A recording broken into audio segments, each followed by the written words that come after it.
संघात पाडतो एवढं मी सांगतो. लक्ष तिथं द्या. तुम्ही ह्याच्याबद्दल एकनाथ शिंदेंना काही कल्पना दिली का उपमुख्यमंत्री मी वारंवार आमच्या नेत्यांच्या कानावर घालण्याचा प्रयत्न केला, पण तुम्हा सगळ्यांना माहित आहे की आमचे शिंदे साहेब कालच त्यांनी बाईट पाठवली सोलापूरला.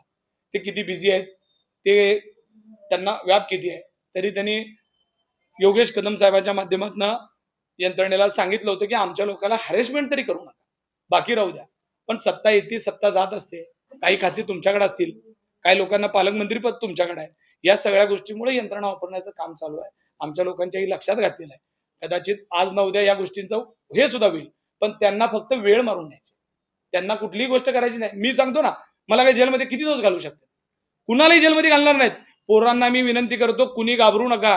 कुठल्याही सोलापूर शहरातल्या माणसाला जेलमध्ये पोलिस ठेवू शकत नाहीत, कारण गुन्हाच केला नाही तर कशाचं जेलमध्ये घालणार आहेत. तुम्हाला फक्त घेऊन चाललेत आणि दिवसभर बसवणार आणि तुमची यंत्रणा तोडणार, एवढंच चाललंय. चेतन मेंबरच्या वार्डात किती लोकांना नेलंय, पूर्व भागातल्या कित्येक लोकांना नेलंय. या सगळ्यांना न्यायचं, बसवायचं आणि त्याच्यानंतर संध्याकाळी सोडायचं. इलेक्शन जिंकण्यासाठी एक उद्याचा दिवस, आजचा दिवस यंत्रणा तोडण्यासाठी ही गोष्ट.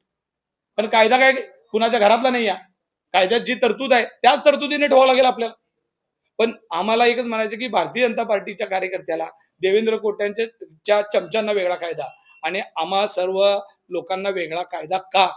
मी पोलीस कमिशनर एम राजकुमार, कलेक्टर साहेबांना, महापालिका आयुक्तांना विनंती करतो, साहेब तुम्ही कितीही केला तर प्रशासकीय मोठे अधिकारी आहेत, तुमच्यावर खूप मोठी शहराची जबाबदारी. आपण शहरातल्या लोकांना ट्रान्सपरंट पद्धतीचं इलेक्शन लोकांना द्यावं, याकरता तुम्ही प्रयत्न करावा अशी माझी विनंती. कारण तुम्ही सगळ्यांनी काय व्हायला हे 2-3 माणसं असे वागतायत, आमदार एवढा हस्तक्षेप करताय म्हणून बदनाम होण्याचं काम व्हायला लागले. पोलीस खात्याचं बदनाम होत आहे, महापालिका आयुक्त बदनाम होत आहेत, कलेक्टर यंत्रणा, निवडणूक आयोग यंत्रणा. त्यांची चुकी नाही आहे, कदाचित त्यांच्या मनातही नसेल या अशा गोष्टी, पण त्यांना या सगळ्या गोष्टीत प्रेशर घालून या सगळ्या गोष्टी करायला लावतात. समोर कोण येत आहे, पब्लिक समोर कोण चाललंय, सर्वसामान्य माणसासमोर कोण चाललंय, तर या यंत्रणा चाललीत आणि आपण बसायचं. अहो एवढ्या वाईट पद्धतीने तुम्ही राहताय.